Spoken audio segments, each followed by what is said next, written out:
I love Becky, though. I do respect her. Sure. I think she's fantastic. She's amazingly talented. I mean, just better.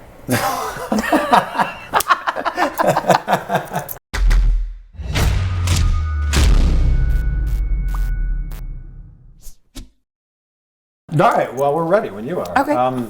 Thanks for coming and hanging out with us. Oh, you're welcome. Thanks for having me. Sorry I missed you last time. Yeah, I know. I keep missing you, so Yeah, I'm sorry. it's but okay. We've been talking about making this interview happen for like a year. And here we are. And here we are in Arizona. Royal Rumble weekend. It's exciting. Is this one of the more exciting pay-per-views for you? Oh, I think so, because it's like, leading up to WrestleMania, and it's really like the go home kind of in that stretch. So The road to WrestleMania. You said it. Kind of, Sort of. Not really. It was okay. Could you do are there any impressions you're better at? No, I don't do impressions. The ones I attempt to do are like, They're like, oh, it's passable. Yeah, like everyone does the, Hogan, and everyone attempts to do a Vince, and they're never. Yeah. They're never that good. They're not. Yeah. No. So what does it look like? What does your schedule look like leading up to us actually seeing you on the WWE Network for the Rumble? Well, I had a full media day today. So I was up at 6-ish on to right now, 6 in the evening. Sorry. No, but it's been busy. It's been great. I mean, we did Children's Hospital. Oh, that's amazing. I went to Child Help, which is their main thing is here, and then obviously, signing autographs, kissing babies, shaking babies. I'm just kidding. I don't shake. Don't shake too many babies. Don't shake the babies. No. But yeah, it's been great. And then tomorrow I'm at Fan Access, and and I got some stuff to do tomorrow evening, and then Sunday is the pay-per-view, so. Okay, and what a week for you leading up to this. You've got some what seems to be some real beef here on Twitter with Becky Lynch. Real beef. Everybody keeps talking about this. I'm like, relax, folks. It's Twitter. It's Twitter. Come on. Do you I mean, no, it's cool. She's the man. That's cool. Oh, okay. But I'm the woman. Okay. So I mean, like I said it there, and I'll say it again. Women have always been the dominant sex. So if you want to do this whole "I'm the man" thing, which I think went out in 2010, saying I'm the man, but that's cool. If you want to bring that back, that's cool. You and your friend. But I'm the woman. I'm a grown-ass woman. You know what I mean? And I'm proud of it. Maybe we got a feud here. The man versus the grown-ass woman. The ga. Oh, yeah. Yeah, you like that? With everything going on in your life, Twitter aside. I love Becky, though. I do respect her. Sure. I think she's fantastic. She's amazingly talented. I mean, just better. With everything going on in your life, how do you find balance for everything you have going on? Honestly, I say this, and this is all sincerity. It takes a village. I could not do it without my husband, without my mom, without my sisters, without my brother, everybody, especially being a mom myself, to be able to, still keep doing what I do and be good at it, and to make sure that everybody is happy and taken care of, and it's a lot. But I'm really grateful. I have a great team. I have Kathy over here. Thank you for setting this up, Kathy. Kathy's the best. I mean, it takes a village. But you're also balancing, not just the career of being a WWE superstar, but you've got your music career. I do. And the full-time career, of course, of being a mom. Which is first. Okay, well, I didn't mean to put them in that order. First. Yeah. Yeah. But how do you decide, all right, it's time for WWE, and it's time for music, and it's time for other things? Everything kind of falls in its place, obviously I get home on Tuesdays, and whatever that schedule is, if I ever need time off or I want more time off, I can always ask for time off. I'm not in that position of oh God, I'm scared to ask for time off. I'm not scared to ask for time off. And they were willing to give you time off? Absolutely. That was kind of part of the deal when I first, because they knew that I was a mom coming back, and to come back to a full-time schedule as a mom, it's very demanding. It's 250 days out of the year. It's a lot. Yeah. So anytime that that I'm specific, I really need to take this weekend off or whatever, they always give it to me. No questions, no anything. So that's pretty amazing, I think, to be able to work with me in that aspect. My music, I kind of, I write in the car. I'll voice record on my iPhone or whatever, and then I'll call my friend as far as writing songs. It's nice to be able to sit in the studio and write down and do a writing session for songs. Mm-hmm. But being back on the road, I don't have as much time for that. But as far as getting in the studio, I just make time. And then if that's something that I need to take Donovan to Nashville with me while I go in the studio or whatever. I just take them. Wow. Yeah. You just got to make it work. So who initiated the conversation about you coming back full-time to WWE? They did, actually. Wow. Yeah, Hunter actually called me. Mark Carano obviously called me first, and then Hunter called me, but it was very unexpected because when, I left there, I called a couple of times after I left TNA. Like, once I left the first time, I was just like, And they had called me, like, once I'd already started at TNA.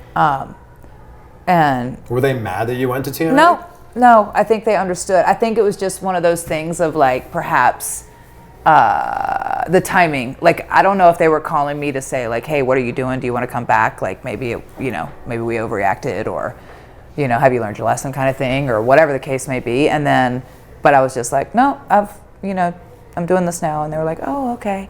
But, I had friends there that still, like, would call and check up on me and make sure I was doing good. And then when I left there, I was kind of like, TNA, that is.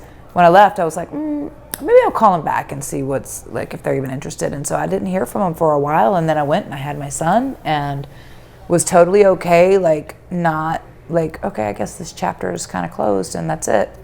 And then that's when they called me for the Asuka match first. Yeah. Was to see if I was willing, interested in coming back for Great the Asuka match. too. Thank you. Yeah. Thank you. I like to think it was good. Well, yeah. Yeah. Was there, like, when this call was made, was there, like, apologies on either end? No, I know. I think it's one of those things, the fact that they were calling me and they already knew that I was sorry for any of the, my bull crap.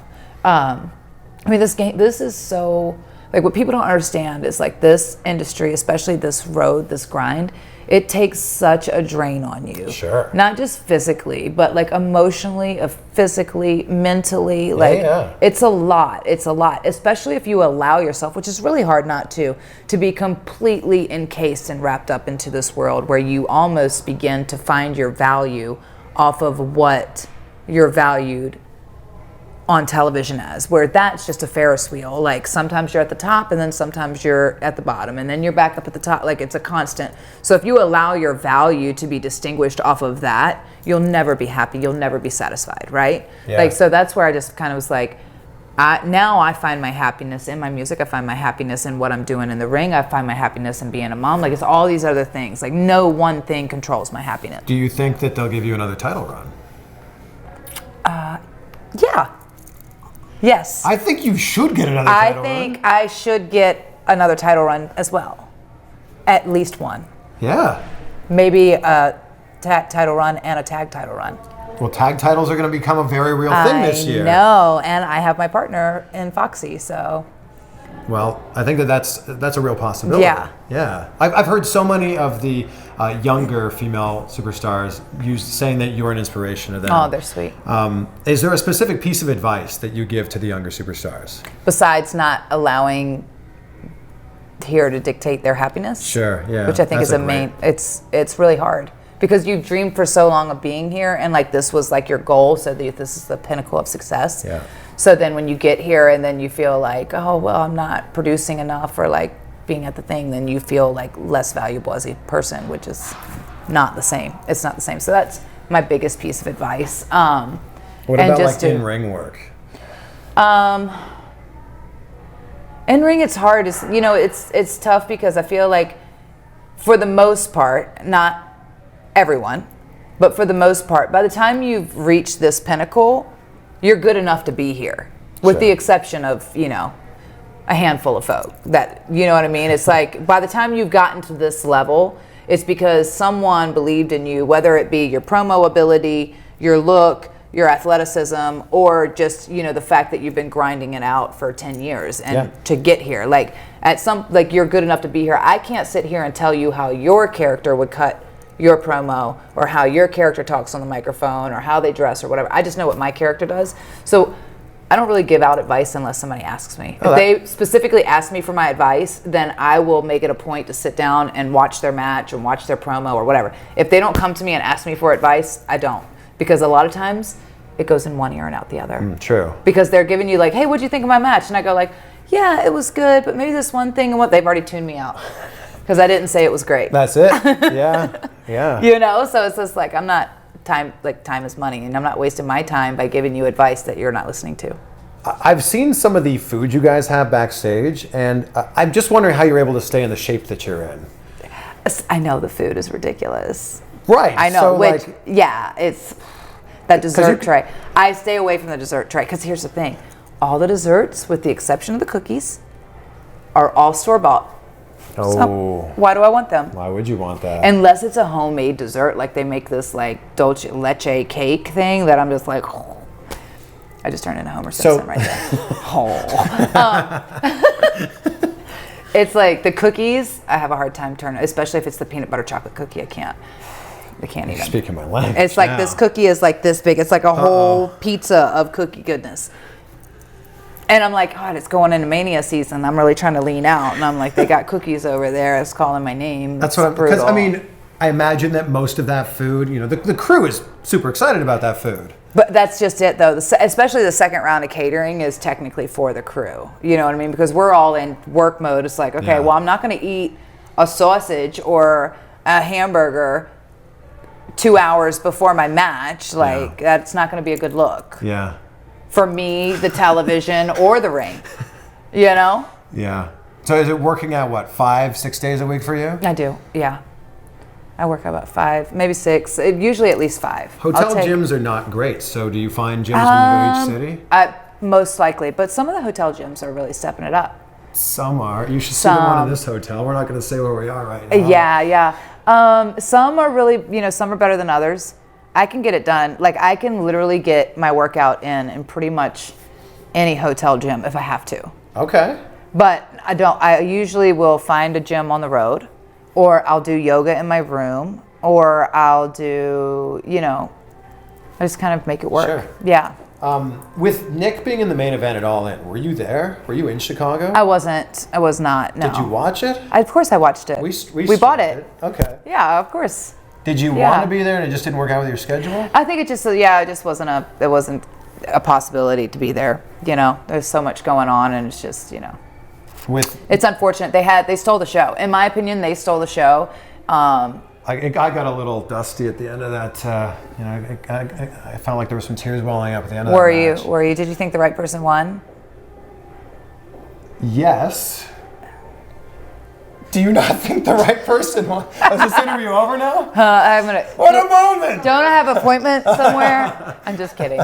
No, I think the right business was done in that match, and it turned around and went back. I just, for that moment. Personally, I think that moment would have served better if actually, this is just the business side of me. Okay. I think it would have been better had Nick won that match because everyone figured that Cody was going to win it. Okay. And then have Cody win it on the second match. Like, personally. Like we're talking AEW now? Like that? No, didn't they have the second? They had the follow up in Nashville. And everyone was, Yeah, this was that one, and then the second match was in Nashville. They had a rematch where Nick won back the championship in Nashville. So, in my opinion, the business was a bit backwards. My opinion. Because everybody expected Cody to win because the All In was their show, whatever, yada, yada, yada. So that's when you pull it out from underneath of them and then give it to them later. That's the money. And then more people would have tuned in for the next one. Yes. If I'm being completely honest, I don't think that match needed a run-in. And I get that DDP was part of this. I didn't think it needed it either. Yeah. But there were a lot of... I love y'all in. I think the match was so good in itself that's all it needed was just the match. But there were a lot of run-ins. It was good. It was good. Yeah. It was. But I was like, and I ended up actually interviewing DDP a couple days after that, and he was so stoked about the fact that he got to do a cutter in that match. Mm-hmm. It was cool. But I was like, didn't really need that though. Yeah, but we don't need a lot of things. Well, we don't need chocolate on our potato chips, but we sometimes go for it. Chocolate on potato chips? Have you not? What? You haven't seen these? Me. Oh, they come out around the holidays. I feel like I know I'm not the only one that's done this like sweet and savory kind of. They do a kettle chip, and then they drizzle chocolate on it. Oh, I don't know how I feel about this. It's amazing. It'll change your life. I don't know. I don't think I like that. Don't knock it. It's amazing. Right, yeah, you're going to have to go pick yourself up. Not the ones that are completely dipped. It only has to be drizzled because then you don't get the saltiness. So you have to have the salt to sugary ratio has to be correct. Otherwise, it's all messed up. Next time I see you, I will bring you some chocolate drizzled please don't. Potato chips. I mean, especially if it's like in the next month and a half, because I'm trying to get ready for Mania. What are your thoughts on AEW's big announcements and their signings? Sure, it's great. Announcements are great. Well, is competition great? Competition is amazing. I think everybody, achieves a higher like peaks and we all welcome competition, right? And it's good for the boys. It's good for my friends that want somewhere else to work and do that. That's great. But I really haven't seen, aside from talk, I really haven't seen anything yet. So. And we're not going to see anything for 4 months. But I look forward to seeing whatever, because I love that my friends have a place to work. I love healthy, friendly competition, because I already know that I'm the best in the world. You know what I mean? Wow, I love this. Yeah. Well, I think it'll be... I know, he thinks, I don't know if he thinks I'm serious or if I'm joking. No, I think you're serious. Oh, I am. Yeah, okay. Yeah, you are. Yeah, Aren't I you? am the best in the world. Well, who could be better? No, nobody. See? That's what I'm talking about. If it's legitimate competition, it could be great. It could be wonderful. But, I mean, there's been people that have tried before. Yeah, of course. Clearly. Impact tried, or TNA tried, for what, 3 weeks or something, and it was... Oh, to go live. They tried the whole live. They were doing really well, actually. They were doing really, really well. And then I don't know what happened. Because they've been... I mean, I remember working for TNA when they first started at Nashville Fairgrounds, before I got hired, and I was out with Raven, and we were part of the Gathering whole thing. Yeah. I did the first ever I was the first female to do the Clockwork Orange House of Fun match. Wow. I know. Beat the crap out of Jeff Jarrett. When we look at your whole career, what are the 3 highlights for you? Because if we said one highlight, it'd be like, I'm sure. Well, clearly everyone at the WrestleMania with Trish Stratus. Clearly, I would say the last match with Lita, her last match at Survivor Series, and then maybe the cage match with Lisa with Tara. Wow. Well, we've been Tara there, right? Yeah. Those are probably the top 3. Well, but then I have more. There's been so many amazing moments. Because everyone watching this is going to leave their own comments, I'm sure, about. Oh, I'm sure. The Falls Count Anywhere match with Melina. The first ever Falls Count Anywhere match with Melina, actually. A lot of firsts, yeah. Yeah, no, I mean, I know there's been a recent first ever Falls Count Anywhere match too, right? Wasn't there one recently? But this was the one before that. The one with Melina. This is very confusing now. I'm just joking. I'm joking with you. So that match, there was a match in Alaska that I had with Beth Phoenix. That was, it was non-televised. It was a house show. And then we came back through the curtain and had a standing ovation by Flair, by Triple H, by Cena, by the entire Arn Anderson. Wow. We had we went, because Arn went out there and said, just go out there and kill it, girls. And we really didn't call a whole bunch. We just went out there. I got to work with her so much that we just knew each other's body language. Like I just knew what was coming, or we just had that chemistry. Yeah. So and got a standing ovation by the entire locker room, which it never happened to me before like that. Wow. And so that was amazing. Where was the line drawn where women's wrestling started to be taken more seriously in the WWE? See, that was my first run that happened, obviously, because Beth is now announced. You know what I mean? That was a long time ago. Yeah, so yeah. I feel like even then there was a difference between the girls that went out and did gravy ball matches and stuff. And granted, we were all asked to do some of that stuff, but I think that even still, the matches that I would have with a Beth or with Trish or what, they were held at different standards. You know what I mean? I don't think that there was ever at any time that the boys in the locker room or whatever, at least when I went out there, ever thought well, this is not going to be good or this isn't going to be a good match. I think they knew, because I trained with all guys and there weren't a whole lot of girls working the independent circuit when I first started. There was a handful of really good girls that you could go out there and work with. So I had to work with mostly guys and train with mostly guys or whatever. So I learned to work like one of the guys. Yeah. And I didn't want to be good for a girl. I wanted to be as good, if not better, than all the guys. You know what I mean? It's just that competitive kind of nature. So I don't ever think that at any point, whenever I stepped in the ring, at least I never got this impression that people ever expected it not to be good, and not be good for a girl, but just to be a good match. Do you still hope and wish that you can wrestle guys? Because WWE just doesn't allow that. I mean, yes and no, in the sense of when you look at the reality of things, do I, not that I haven't been in a bar fight and beat up a guy. Just kidding.